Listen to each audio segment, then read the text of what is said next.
Tú eres de Rincón de la Victoria.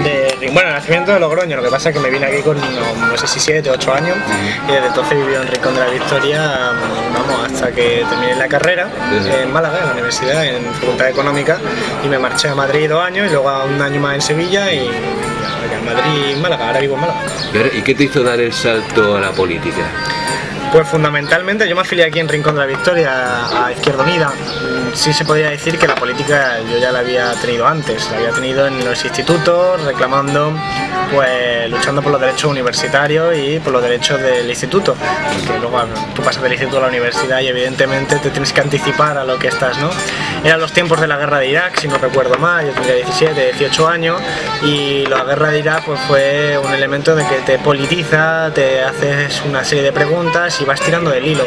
Te preguntas primero por qué se invade un país, el petróleo, qué papel juega, y entonces vas generando ahí un tema, hablas de Palestina, hablas de todo y entras en política, y antes de que te des cuenta pues ya tienes tu formación más o menos clara y te decides que hay que actuar, que efectivamente no se trata solo de saberlo, sino de que hay que intentar cambiarlo, y el cambio pues hay que hacerlo a través de una organización política, en mi opinión. Y desde luego, como tú has dicho también en la presentación del libro, lo que es muy importante es que las personas o que la población tenga información y tenga formación, ¿no? Porque si no sabes lo que ocurre a tu alrededor, poco lo vamos a poder cambiar, ¿no? Claro, además es por una doble vía, yo creo. Primero porque no está toda la información disponible, es decir, hay mucha información que no se lanza a la opinión pública, aunque está disponible, pero los medios pues evidentemente filtran la información que ellos no quieren transmitir. Y luego una cosa es la información y otra es el conocimiento. Tenemos un exceso de información, pero una información de una naturaleza que no te permite comprender la situación, el funcionamiento, la dinámica, cómo nos organizamos como sociedad. Por lo tanto hay que tener formación para poder convertir esa información en conocimiento. Tenemos que tener un mecanismo teórico, un marco que nos permita identificar que cierta información se corresponde con una dinámica determinada. Es decir, no es solo una suma de granitos, sino darle un sentido a esa información, darle un sentido ideológico. Por eso hace falta formación y, sobre todo, claro que sí, tener información disponible. Y tú, sobre todo, en el último de los posts que yo te he visto en tu blog, ¿no? Así que te haría la misma pregunta que yo te quería hacer a ti, que ¿quién controlaba realmente la economía mundial? Claro, pues en aquel post lo que yo planteaba era que no se trataba solo del poder político. El poder político tiene una capacidad de influencia sobre las instituciones y cómo se reglamentan, pero el real poder, si podríamos decirlo así, está en el capital privado, es decir, en el dinero. Sistema financiero. Sí, en el dinero, y claro, fundamentalmente en la época en la que vivimos ahora, en el dinero financiero, en las empresas financieras, en los bancos. Y ese es donde está su poder, porque ellos son propietarios de grandes de las empresas que no son financieras, las empresas que producen para la economía real, las empresas que producen energía, las empresas que producen automóviles o las que extraen petróleo, son en gran medida participadas por bancos. Al final estamos ante una red mundial donde las grandes finanzas, los grandes bancos controlan el poder de determinar las reglas de juego de este mundo. Son capaces de influir sobre la política. Una cosilla, Alberto, porque yo esta conversación creo que sea de verdad muy tranquila, ¿no? Sí. Me gusta interrumpirte cuando se me ocurren algunas cosas. Yo siempre he tenido una hipótesis, he creído en una hipótesis. Es que ese sistema financiero, esas entidades financieras son los que realmente le interesa en un momento determinado crear esas crisis. O sea, alguien se beneficia de una crisis, entonces llega un momento determinado, a principios de siglo, lo hemos sufrido, en que antes una situación de boom económico era necesaria una crisis que se resolvía a través de una guerra. Ahora no se llega a esos extremos, ¿no? Pero también ha habido muchos intereses en que después de crear la burbuja, ¿no?, era interesante o le interesaba crear el pinchazo de esa burbuja y generar esa crisis, ¿no es verdad? Sí, yo diría que quizás no me atrevería a decir que hay intereses interesados en la crisis, sino que la aprovechan.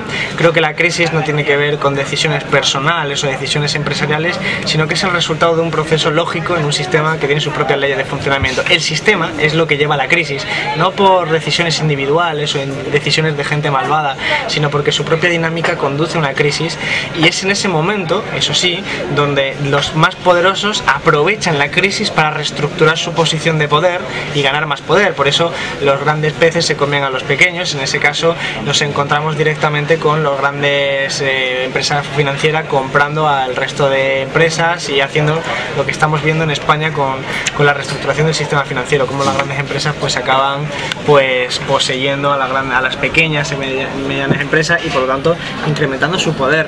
Se aprovechan de la crisis, igual que se aprovechaban en otros tiempos de las finanzas de la guerra, que eran los que prestaban al bando 1 o al bando 2, con independencia de cuál, porque los dos le daban el mismo negocio.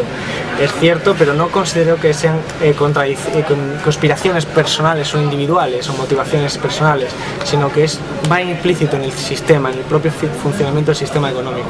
Sí, el símil que tú has puesto de la bicicleta, ¿no? Sí. Ellos mismos te dan la bicicleta para que te subas la bicicleta y después ellos ponen también el palo en los radios, en la rueda de la bicicleta, ¿no? Claro, y a partir de las crisis limpian el sistema, las crisis permiten, digamos, poder modificar los elementos que hacen que puedas pedalear esa bicicleta, que puedas seguir creciendo económicamente. Las crisis hacen que los grandes se coman a los chicos, que las empresas que no son rentables, con todo lo que ello implica, porque podrías no ser rentable estudiar, por ejemplo, una carrera de humanidades, como ocurre hoy en día, que no son rentables y por lo tanto se quitan, se anulan, se quitan esos instrumentos porque no están al servicio de la bicicleta. Todo lo que no esté al servicio de pedalear es absolutamente deteriorado, se manda fuera, porque es una consecuencia de la crisis y estamos viendo esa reubicación. Los servicios públicos no son rentables porque no están en el ámbito de la bicicleta, no están en ese ámbito, están fuera. Entonces lo que utiliza la crisis es introducirlos a su ámbito, privatizarlos para ponerlos al servicio de la rentabilidad y del criterio de la crisis. Y también poner al servicio de esa rentabilidad a las personas, ¿no? Que esa formación va en derivada le incide sobre todo a la gente, intentarle que sean un mero elemento productor, claro, productividad y no un elemento formador. Desde el mismo momento en el que nacemos y que no somos propietarios de medios de producción, como se diría en términos clásicos, estamos obligados a tener que trabajar para vivir y eso nos obliga a estar al servicio de esa bicicleta, porque quienes nos van a dar trabajar lo van a hacer con unas condiciones de trabajo determinadas y estamos al servicio de esa bicicleta. Por eso el sistema educativo también está al servicio de la bicicleta, porque tú te educas con objeto de poder venderte después a alguien para que te dé de comer, para que te dé el dinero con el que puedas comprar la comida. Estamos inmersos en esa bicicleta. La sociedad puede romper con esa bicicleta y organizar una forma diferente de organizarse, pero de momento eso es lo que no se está planteando. Lo que estamos viendo con esta crisis es cómo se subsume a cada vez más gente, a más territorios, a más espacios de la naturaleza, a esa lógica de la bicicleta. Y además utilizan el miedo que ocasiona esa situación para que la gente esté tranquilita o esté callada y crea que la única opción es resistir, pero yo creo que habrá otras alternativas al pueblo, no solamente resistir, aguantar a ver si alguien nos soluciona este tema. No, la resistencia es el primer paso, de respuesta ante algo que te deteriora la calidad de vida, pero luego tiene que estar la responsabilidad y el compromiso y no puedes esperar que nadie te solucione tus problemas, tienes que ser corresponsable, hay que participar activamente de todos esos procesos.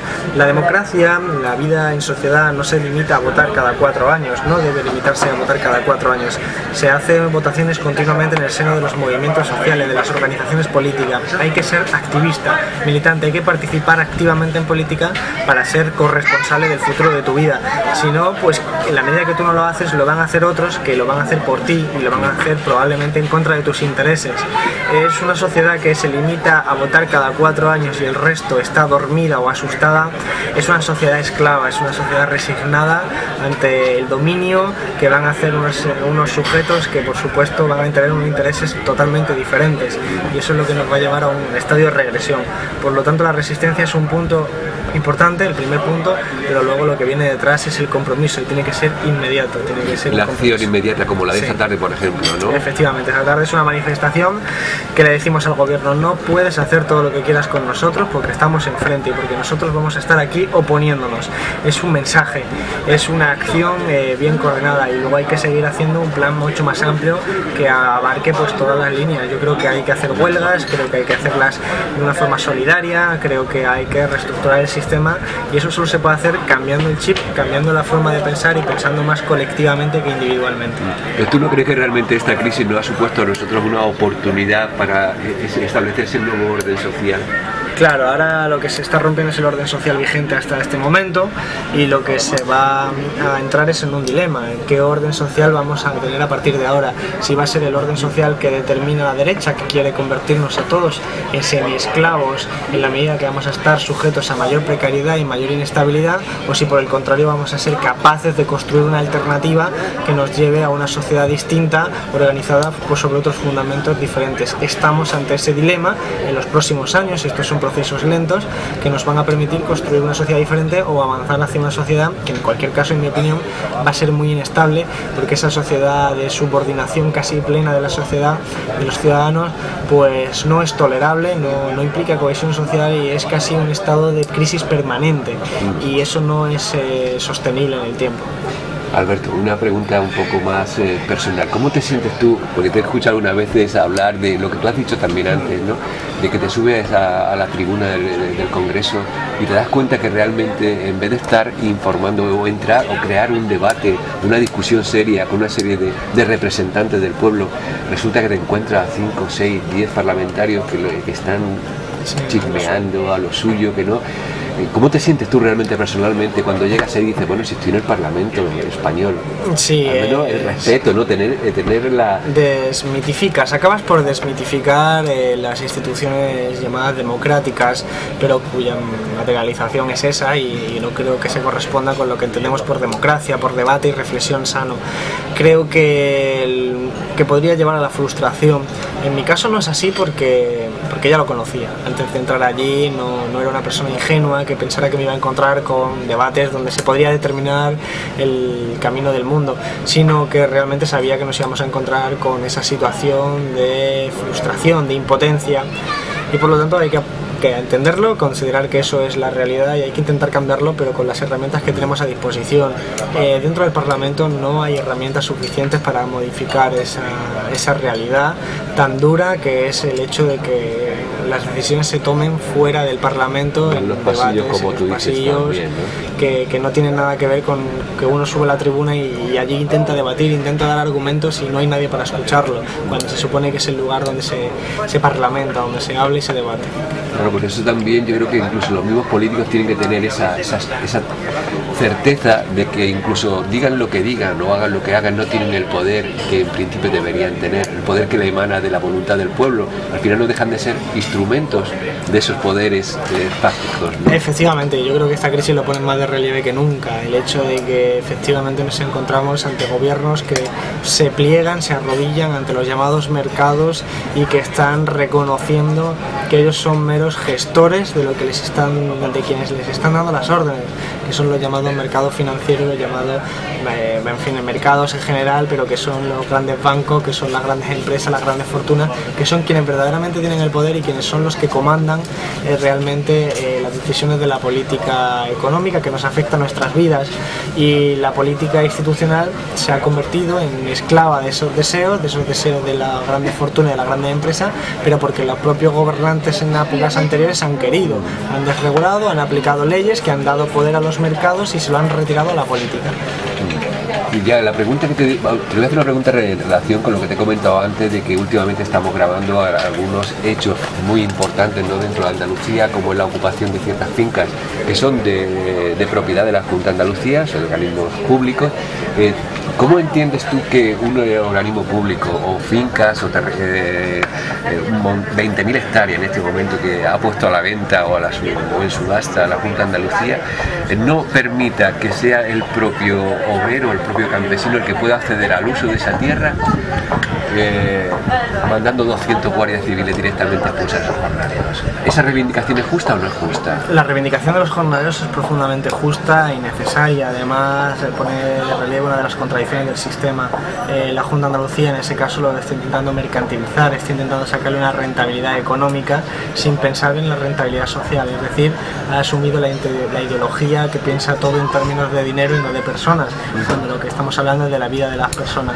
Es evidente que hay un intento de mantener no solo al capital privado, porque en ese caso es propiedad pública, sino de mantener un orden de las cosas que implica que la sociedad se mantiene mantiene al margen de una acción directa de su capacidad de gestionar su vida. Los jornaleros tienen derecho a poder gestionar esas tierras y tener una relación directa con su sustento. La Junta, pues yo creo que comete un grave error haciendo ese tipo de acciones que no hacen sino reflejar la irracionalidad de un sistema económico que, como decía en la charla, tiene a gente sin casa y millones de casas sin gente. Esa irracionalidad se manifiesta en muchos elementos, en muchos aspectos. Uno es el de la casa sin gente, otro es el del desempleo con empresas quebrando y otro es el de tierras sin usarse, que los campesinos quieren usarla y sin embargo la Junta lo utiliza para otros objetivos. Pero, Alberto, lo que sí que es verdad es que yo en todos estos días lo que he estado escuchando muchas veces una palabra después de la última elección en Andalucía, ¿no? Cuando realmente se ha formado un gobierno en el que Izquierda Unida ha supuesto un soplo de aire fresco en este cataclismo que se podría avecinar si algunos señores dependientes del señor Mariano Manos Tijeras, como yo le he escuchado también decir hace poco tiempo, hubiera llegado al poder en Andalucía. Esa es la palabra esperanza de que realmente Izquierda Unida aporte o se implique realmente en la defensa de los intereses de este pueblo o de estos obreros, de estos campesinos, y que intente enfrentarse a estas decisiones del Partido Socialista que hasta ahora ha sido pues uno más. Hay nuevos retos, es un escenario profundamente nuevo, un contexto histórico diferente en el que la Junta está gestionada por un partido de oposición en el Parlamento Nacional, un contexto de posible intervención en las cuentas públicas españolas y también andaluzas, es un contexto de lucha política más que económica, es un contexto que va a plantear unos retos muy importantes porque no hablamos de la misma época de la bonanza económica, de la llamada bonanza que no era tal. Sin embargo, pues esperamos que Izquierda Unida esté a la altura de las circunstancias. No es fácil porque hay muchos elementos que pueden incidir en que las cosas se hagan mal, pero yo creo que si Izquierda Unida se lo plantea, y hay muchos compañeros que lo van a intentar sin lugar a duda, se pueden abrir espacios de esperanza, profundización de la democracia participativa, transparencia, lucha contra la corrupción, elementos no puramente económicos y luego elementos económicos de creación de empleo, elementos de sostenibilidad en el turismo. Hay muchos espacios donde se pueden abrir, donde podemos aprovechar las rendijas del sistema para introducir elementos de anticapitalismo. Creo que eso sí que da la esperanza, pero no se puede ser ingenuo. Andalucía no está gobernada por mayoría absoluta de Izquierda Unida. Izquierda Unida tiene su margen de acción más amplio que antes, pero sigue siendo un margen que te permite tener más instrumentos, pero no te permite tener la capacidad de hacer lo que tú quieres con tanta facilidad. Por lo tanto, lo que tenemos que hacer es no olvidar nunca la calle, no olvidar nunca que eso es un instrumento, que tiene sus limitaciones y que lo que hay que hacer es utilizar el resto de instrumentos que están a nuestra disposición, como la lucha social, la lucha en la calle, la lucha sindical, la concienciación de la gente, etc. Al menos para movimientos como los de esta tarde que sirvan para intentar que la democracia sea real y que no sea una estafa como lo está haciendo hasta ahora. Efectivamente, para convencer a la gente de que la salida tiene que ser por la izquierda, dicho de una forma más sencilla, a que la salida tenga que ser por la derecha, que la salida es más democracia y no menos, que la salida es más educación pública y más sanidad pública y no menos, y que la salida es más pensamiento colectivo y menos egoísmo. Y eso es algo que alimenta movimientos como el 15M, como la manifestación de esta tarde, y creo que ahí es donde hay que estar en esos espacios como Izquierda Unida, como personas individuales. Al final somos personas individuales que tenemos plurimilitancia, si se puede decir así, que participamos en movimientos sociales y también en sindicatos y también en partidos políticos, y que hay que aprovechar todos los instrumentos. La lucha no es fácil y hay que mantenerla. Pues yo de verdad te deseo lo mejor y te doy mi más sincera enhorabuena por el trabajo que estás haciendo. Yo fíjate que no me gusta nunca mencionar tu edad. Sí. Porque yo creo que eso es lo menos importante, lo que importa, sobre todo el valor secundario, porque también hace muy poco tiempo, porque yo me gusta aprender de todo el mundo, alguien me dijo, si el revolucionario o la persona que es consciente es algo que se lleva en el ADN, lo que solemos decir, lo llevo en la sangre, ese espíritu solidario de combativo. Pero es que a veces yo creo que, como decía este hombre, se impregna en el ADN y es que no podemos evitarlo. Pero tú no puedes evitar ser quien eres, luchar por lo que tú decías, no puedes evitar ver que en la ventana más abajo de tu casa hay una cola de 500 personas para poder sobrevivir, ¿no? Caerse el alma al suelo. Hay personas que a lo mejor son capaces de ni siquiera verlo. No, es que no lo ven. No lo perciben, como no perciben que ahora mismo la situación que se está es muy complicada, muy compleja, pero al menos, volvamos a decir la palabra esperanza. Hombre. Esperemos que cuando veas esta tarde un montón de gente a tu lado digas, bueno, no estoy yo loco, merece la pena lo que estoy haciendo y además vale mucho. Eso es lo que hay que mandar, el mensaje que hay que mandar. Enhorabuena, Alberto. Un placer. Y espero que nos sigamos viendo. Seguro que sí, por aquí estaremos. Coincidiremos muchas Hombre, veces. me alegro, eso se ha quedado bien todo. Bueno, pues un placer,